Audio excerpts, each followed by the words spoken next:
பாகிஸ்தான் ஆக்கிரமிக்கப்பட்ட காஷ்மீரின் ஸ்கார்டுவின் கரும் படிந்த வானில் ஒரு ஸ்டெல்த் ட்ரோன் அமைதியாக பறந்தது.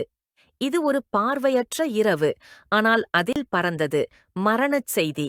உத்தம்பூரில் உள்ள ஒரு இரகசிய கட்டுப்பாட்டு அறையில் ஃப்ளைட் கமாண்டர் கபீர் ஷேகாவத் திரையில் தீவிரமாக கண்கள் பதிய இருந்தார். தொடர்புகளில் ஒரு கன்னிமேற்கோள் அமைப்பு கொண்ட டெரரிஸ்ட் காஃபிலா ஜில்கித் அருகே சென்று கொண்டிருந்தது. அவர்கள் சைபர் தாக்கத்துக்காக தயாராகிறார்கள். 12 மணி நேரம் நம்முடைய செயற்கைக்கோள்கள் குருடாயிடும். கபீர் மெல்ல கூறினார். இது சாதாரண தாக்கல் அல்ல. தகவலின்படி ஒரு சீன தயாரிப்பிலான ஜாமிங் டவர் அருகே நிறுவப்பட்டிருந்தது.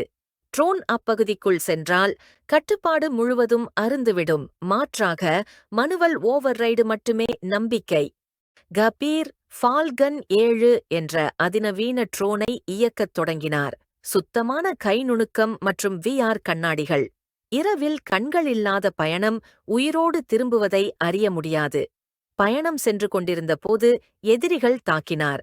சிக்னல் முடங்கியது. திரை கருப்பாக மாறியது. அமைதி.